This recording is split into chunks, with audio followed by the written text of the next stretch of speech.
Thank you for the invitation to MIP. This is actually a great event. I came last year and I actually learned a lot from it. The gaming panel was awesome. Actually, both people were fascinating in terms of like their experiences, but also the academic way in which they thought about it. So what I want to talk today about is engaging your passionate fans. And I purposely threw the word passion in there because it's both a combination of what people do on Facebook and a combination of what I think my job is. I often say that my job is to herd passions and actually build hubs for these passions on Facebook through partnerships with media companies, gaming companies, football clubs, and other objects that actually define what people care about in their lives. My agenda is fairly simple for today. I want to talk about three things. One, where we've come from and where we're going as a company, what our vision is. Two, how we actually see these passions reflected on Facebook, the pulse of the user. And three, some case studies and people that are doing the right things to actually herd those passions, to build hubs of engagement around, in this case, TV content and media content. So let's talk a bit about where we came from and where we're going. If you go back to that Harvard dorm room where Mark started Facebook, he started it with one request. You could not join Facebook without a harvard.edu account, which meant that by default you had to be either a staff member or a student at Harvard, and by default you were a real person. So there was no fake identity, there was no avatar. It was all about real people connecting with other real people, and they were validated as real people. So push it forward a couple of years and a couple 100 million users, we're still about the same thing. We're about real identity. And we actually have both manual and some technical ways in which we try to validate that as many of the profiles on the platform are actually real. I'm sure there's a bunch of Tony Blairs out there that are not real, but the idea is that the majority of the people you find and the people you discover are really your high school friends, your sweetheart, your best mate. And so multiply that identity times 500 million users and help make ways for you to discover the identity and to connect with the people that you care about. So we've expanded from that initial profile to a way to connect with brands and celebrities and things that you care about, and to actually highlight that on your profile. So you browse the web and you like a movie or a TV show or your favorite sports team or Cristiano Ronaldo, that all becomes part of your Facebook identity, which you then browse the web with and share with other sites through Facebook login. And so where we came from was a place of identity, and where we're going is a place in which the identity travels with you throughout the web. And because it travels with you, it makes the web a social place. So an example in this case of the type of identity that I have and I share with all these sites is my favorite television shows. So I've gone throughout the web and I've actually clicked on things that I like, be it the Facebook page, be it an IMDb site, be it some other part of the web where I saw a like button, and all those things are now part of my profile. So when I log on to CBS.com, I tell CBS that these are my favorite 40 TV shows. CBS or most of our other partners do very little with that data. And that's where we're trying to work directly with media partners to prove to them the amazing value, the amazing richness of the data, of the profile that I as a user am willing to share with you. And in return, I expect some level of personalization and kind of magic to happen when I do that. And later on, I'll show you some examples of some of the people who are actually building some of this magic. So think about the value of this to you. If somebody shows up on your site and they tell you that they like Mad Men and House and these other shows, what can you give them in return, be it editorial or content or even commercial opportunities? So we're trying to change the way in which you experience the web from a flat, linked world that's effectively all HTML documents to a rich, three-dimensional social experience. So that when you show up on YouTube, your friends' favorite videos are there. When you show up on New York Times, the most recommended articles by your friends are there. When you actually go to Shazam, the songs that were actually tagged by your friends appear. And this can only happen with real identity at the core and then a pervasive platform across the web. So if you go back to where we started around identity and you expand it into connecting with things you cared about and brands, that's evolution 2 of Facebook. Evolution 3 is this pervasive social web that we want to have across the internet.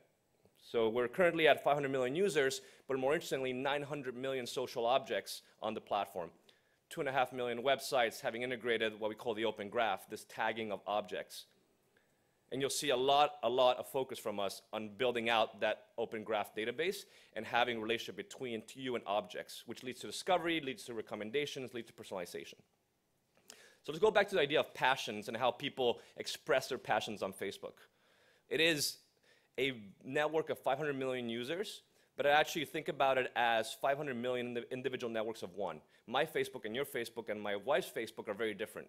We have maybe some common friends, but we have different connections. What our newsfeed shows is very different, and the way we react to it is very different because it's such an intimate place, and that's why I call it passion. It's where you share the excitement about the birth of your best friend's son, or your cousin's graduation, or the fact that Glee is coming on tonight. That all gets shared in that intimate newsfeed. And we see it reflected in the status updates.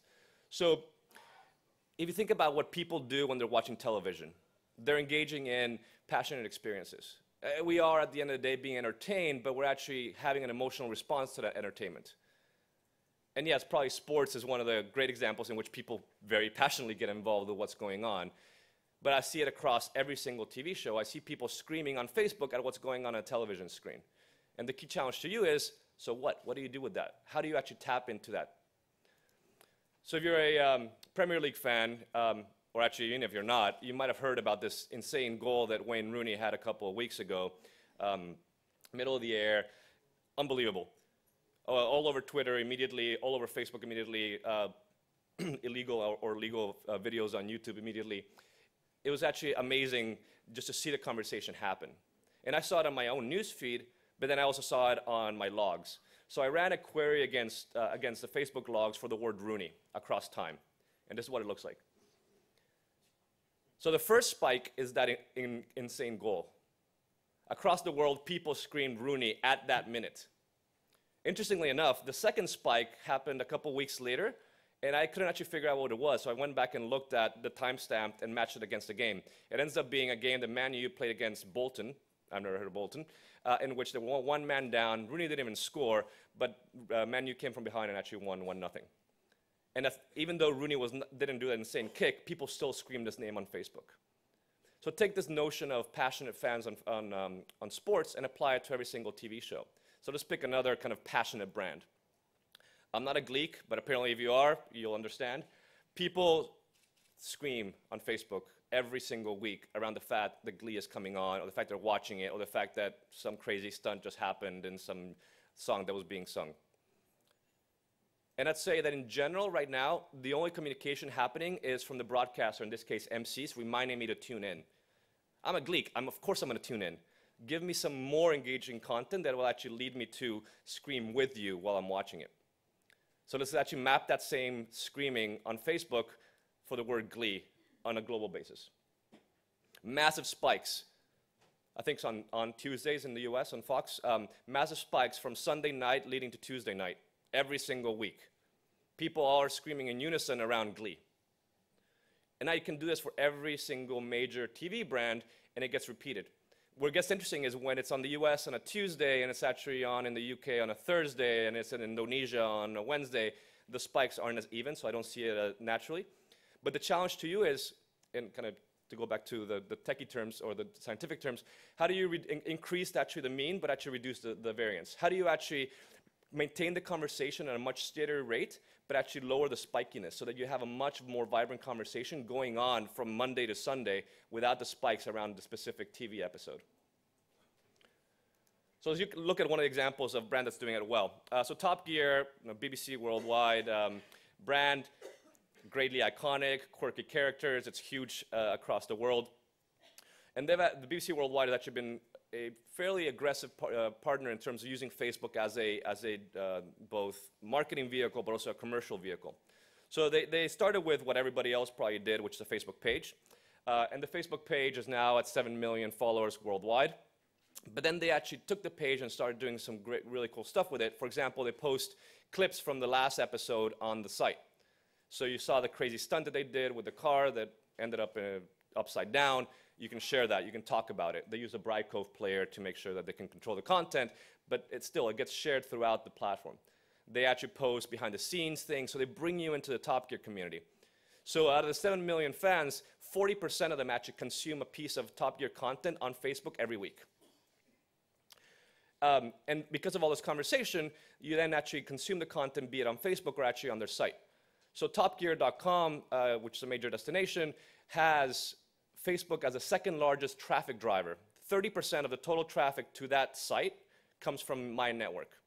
All because they actually made it easy for you to actually get engaged and scream at that on the show. And the way they do it is by actually putting the like button across everything. Every picture, every video, every article has a like button, which means it gets shared and amplified on Facebook. So I chose a random one yesterday, which happened to be this Bugatti car. That individual picture had 10,000 likes. So 10,000 likes, 10,000 people sharing it onto Facebook, multiplied times an average of 130 friends. That means a lot of eyeballs for that one picture, which means a lot of traffic back. So from a very basic perspective, they understand how to tap into the passion by simply having a presence on Facebook, driving a conversation, and making it easy for media to actually talk about them on the platform. Stefan, France actually does this really well as well. Across all their major brands, they have a Facebook page for Secret Story that ties back to videos that can be shared and liked, that ties back to games that are actually tied to the show. So they actually make sure that the brand is ever present with you on Facebook on a regular basis. So we're trying to think about other ways in which you can create these hubs and experiences, and in which you can stand up as an individual user and say, hey, I'm doing this right now. I'm associating myself with this piece of content. Last year, we launched Places, which is a lat long. It's a physical location, and then the ability to check into a place. And the idea there was to extend the social graph into real-world objects. So you could say, I'm having lunch at my favorite pizza place with my two best friends. And you could check in via your iPhone app or Android app or BlackBerry app and state that the real world and your Facebook world were actually matching up. What we actually launched yesterday on top of our mobile apps is actually the ability to check in to a time and place, to an event. So applying that to what that can mean for you as a media industry, think about having a time and place around every single episode of a series. And I RSVP, so I state my intent to want to go watch it, which gives you some demographic insight into who's actually going to be consuming it. And then secondly, when I'm watching it, I actually state that to my friends by checking in. So you begin to have an association, you begin to actually create these hubs that I was talking about, where you can take the passionate screaming and bring them together, because you realize that 10 of your friends are also watching Top Gear at the same time. And from there, you can actually lead them to a place in which you kind of curate the conversation, you lead them to have a deeper experience. So we've talked with a couple of broadcasts about the idea of actually putting their whole EPG as events on Facebook and the ability for you to RSVP and check in to all of them. So that you could actually know what's coming up tomorrow. You've actually RSVP'd for Top Gear. Simple nudge and reminder, by the way, you said you were coming. It's on in 5 minutes. Tune in.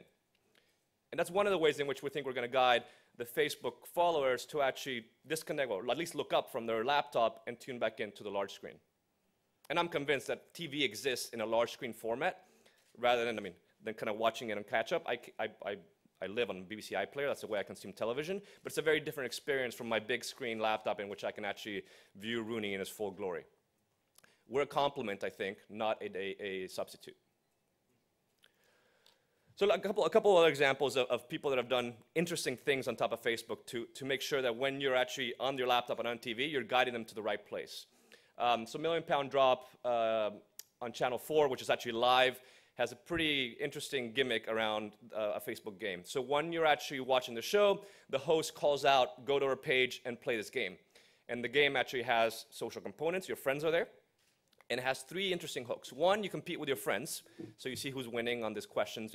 And 2, because the show is live, they actually have an on-air leaderboard. And 3, if you actually do well on the game, you can have a chance to actually be on the show live.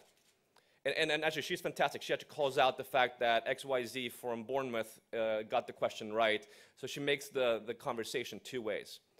And the reason why I love this example is because of the stats. They claim that 8 and 10% of their TV audience actually plays the game at any one point in time. They've somehow managed to take 10% of the TV viewers and take them to a destination site and hold them there for the whole time of the show. I'd love to see more examples of people building these experiences in which you actually support what you're doing on air with what you're doing on the PC, so that people don't browse away to other destinations. And then on top of this, you could have monetization, you could have sponsorship, whatever. Build them, take them to the hub.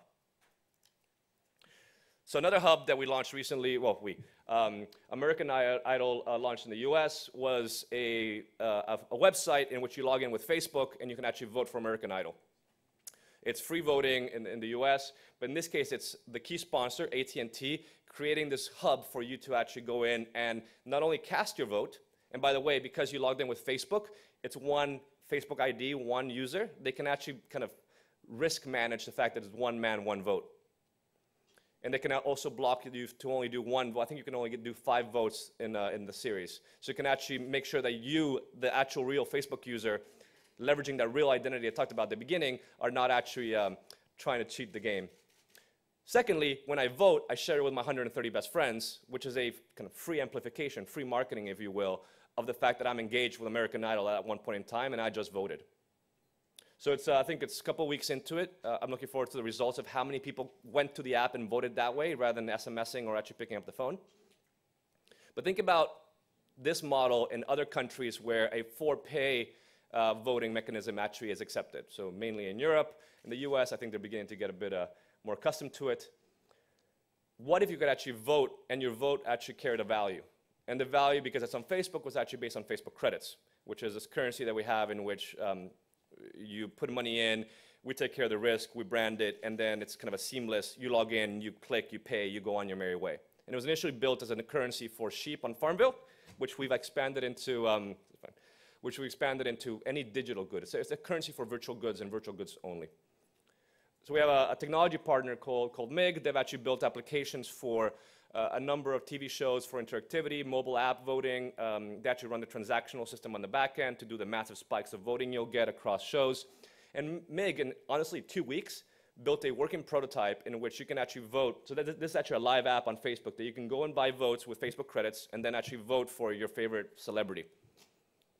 And you might have seen press releases or leaks or whatever they call them of iconic TV shows, of tier 1 brands that are seeing this as a way to enhance and complement their traditional voting mechanisms. Honestly, for me, the cost of picking up the phone and making a phone call to my best friend, let alone to like some computer to cast a vote, is something I would never do. I'm already on a hub. I look at the voting ability. I click on Facebook credits. I pay. I go on my merry way. And by the way, I told my 130 best friends that I just voted. So I think this is going to be interesting. If I talked to you last year, I would have talked to you only about traffic and engagement. Today, I can also talk to you about new monetization models that might actually exist with credits. Talk about press buzz and PR activity. So Warner Brothers, in case you haven't noticed and didn't read Variety, launched movies on Facebook, which you can buy with Facebook credits. And this is where the platform steps in. We know Warner Brothers. We've been working with them for many years. But we never sat down at a board level and said, hey, let's go launch your catalog on Facebook, and hey, let's make a strategic move. A very creative digital marketing guy who probably got promoted out of this went and found a startup called Multiuser in the US and said, hey, I'd like to put a couple of movies. Let's do a test around credits and Facebook, see if it works. And we're a platform where testing actually means you win. If you're actually bold and do tests and actually learn with us along the way, you actually end up being the trailblazer, the guy that gets featured on the cover of Variety. So they put Dark Knight on Facebook. You actually, to watch the movie, you have to buy it with credits. And so it's kind of a way of monetizing the experience. And then because you're watching it, that gets shared with your friends. Apparently the test went well because they've now announced 5 more movies that are going to be on the platform. Inception, a couple of Harry Potter movies. So pretty tier 1 content for them. So of course, since this happened, we've been on the phone with most major studios who actually now want to do the same. But the kudos here actually goes to that digital marketing manager and to that startup who actually built it for them. We never would have, well, we might have envisioned this, but we never would have gone out and said, let's go sell credits to the movie studios. We're a platform where, again, trailblazing will mean you win. And we're willing to actually step in and actually work closely with trailblazers, but we're a very small company that actually, honestly, tries to build platforms for others to take advantage of it. Look at Zynga. They took advantage of a platform that was nascent, and their market cap is now higher than EA's. So the next evolution, this is one example, is actually content for Facebook. And again, we're not going out and commissioning content, despite the attempts by some of the guys by the pool yesterday. We're actually just providing a platform for distribution. So this is a Fremantle Media project in which they built a Facebook game that happens to be a TV show. And the game is tied to predicting football scores for Premier League, which is what every single Englishman does, either for money or actually just at the pub. And so you bet that West Ham's going to beat Bolton 3-1. By the way, to make that prediction, you have to pay with credits. And if you want to do a 2-for-1 bet, you actually put credits down. There's no money out, so it's not actually gambling, it's just simply bragging. So by definition, to be part of the TV show or the show experience, you have to pay. And then you brag it with your friends. Hey, I just bet that, West Ham's going to win 3-1. So they all are probably going to come on and try to beat you on it. So that's the gaming component, which fits most English males, and actually they're doing quite well. The TV show component is on a weekly basis. There's actually 2 pundits, former football players, that actually do a TV show, a proper show on Facebook, talking about the results of that week's Premier League games and the actual individual predictors. So Christian from Sheffield did really good this week. He actually got 3 right. Or Mike from Brighton actually is completely out of it. He's been 0 for 3 for the last 3 weeks.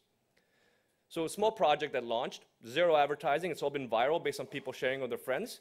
Last week's episode had 50,000 viewers. So they launched a TV show on Facebook, which happens to be a game, which happens to monetize based on credits. And it was literally a small team of a couple guys within a unit of Fremantle that created, I think it's probably a world's first game that's TV, that's games, that has new monetization medium. Be that trailblazer and we'll bet behind you.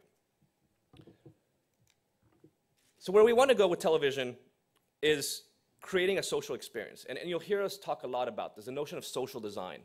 How do you actually add social to an experience so that there's a serendipity, a discovery, something that wouldn't have otherwise happened? And my favorite, the thing I'm dying to make social, is the EPG.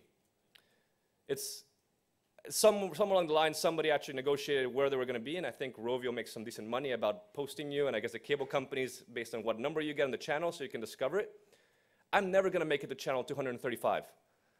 So how do I actually discover what I want to be entertained with? So this is from tvguide.com, this traditional EPG. What if I could log into a site or onto my set-top box or onto my TV and tell the system what I want to be entertained for? I want 30 minutes, an hour, or 2 hours. And based on that, it filters whether it's a TV show, a miniseries, or a movie. And you know who I am. You know my preferences. Respond with something that's relevant. Give me an option of 3 shows that are 30 minutes long, and I'll choose one. Make the EPG social. So TV Guide has a pretty cool implementation on their site today in which you can actually browse the EPG based on your friends. People like shows. You saw my likes. TV Guide has that database of the likes. They can associate it with TV shows, and then I can browse the top-ranked shows based on who my friends have liked.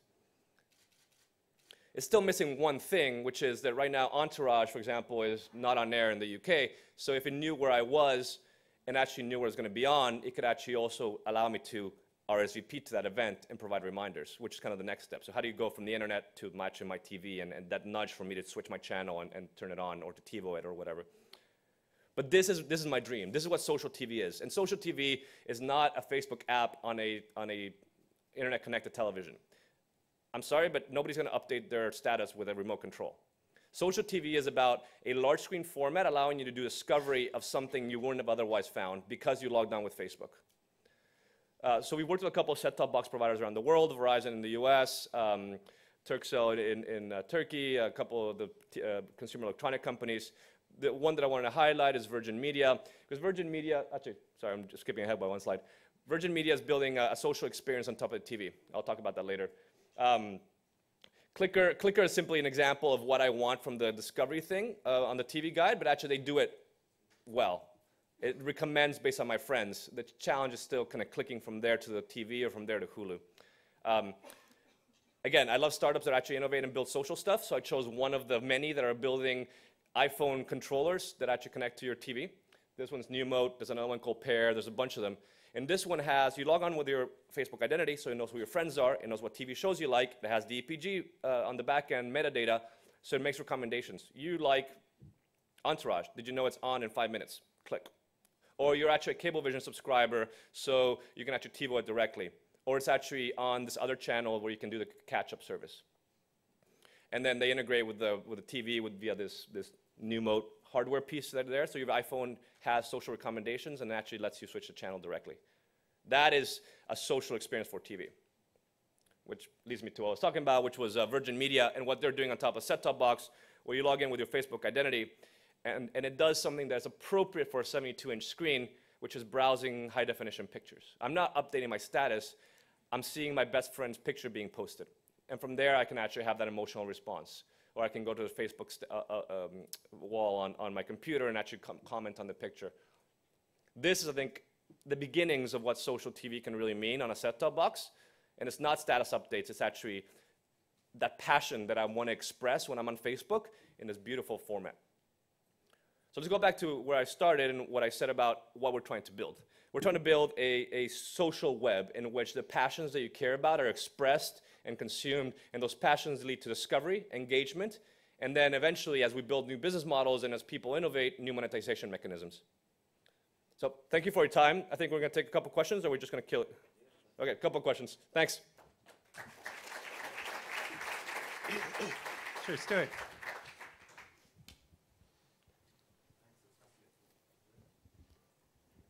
Go for it.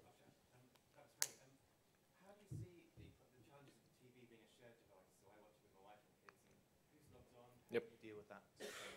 How do you deal with that? How do you do the challenges of multi-users on TV? Which is why set-top boxes, I think, are hard. Really, today, in today's world, it's your teenage daughter, you, and your wife are each on a laptop or an iPhone while watching TV. So you're going to have the personal experience on a secondary device. You could have different codes to log on to the set-top box, but it becomes clunky. What if the teenage daughter forgets to log out and the father sees the pictures? Probably not what she wants. So, yeah, little personal. The movie, is it a takeoff or an autobiography? 1 point on mark. And second, I read that you had put $1 billion in creating a digital studio to prove to the creative community how creative can be the Facebook platform. Because many people still had a lot of difficulty in catching up with the iPad platform and the ad mob and all those things, though that would have actually turned around the tide probably 2 years back when Google and Apple invested $3 billion in advertising. So probably Facebook is the most realistic, practical, and revenue-oriented approach. I would like you to share some of your views. the movie, really entertaining 2 hours. Great storytelling. Also music soundtrack. The $1 billion investment, I'm not aware of any, so if maybe there's money that I didn't know. So no, I've never heard of that, so I can't comment. Well, Christian, let me pick up on that question. So one thing I wanted to make sure we all understood is that Facebook's very focused on building the social platform, and you're looking to partners to build out those applications that might give you a social TV guide or a social two-screen experience that connects with TV.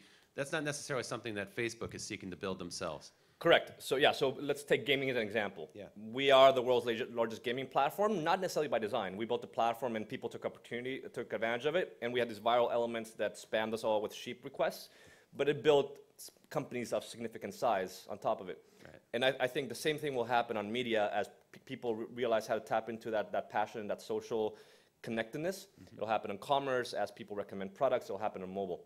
But yeah, we are a platform company. We're not a vertical application company. One last question for you. You talked earlier about identity and how people really invest their identity into Facebook. The original arrangement was that it was a private network that you could only be a part of if you had a .edu or a college affiliation. Today that's changed somewhat. Who owns that private data? Who owns that personal profile data? Does Facebook feel that they own it, or is that actually the data that belongs to your customers, your members? That's the user's data, and it has to be the user's data, right? The whole network, the whole 500 million networks of one are based on you trusting that because you put the data there, you'll have some value, and the moment that trust is no longer there, the whole house of cards falls down. But there have been so many data spills and so many changes to the privacy rules. I wonder if that trust is somewhat eroding with your customer base. Based on the engagement that we see on the platform, no. Right? Both on the growth and actually activity. Like the 50% of the users still come back every day and still actively share their passions on the platform. Great. Thank you very kindly for joining us. That was a terrific presentation, folks. Christian.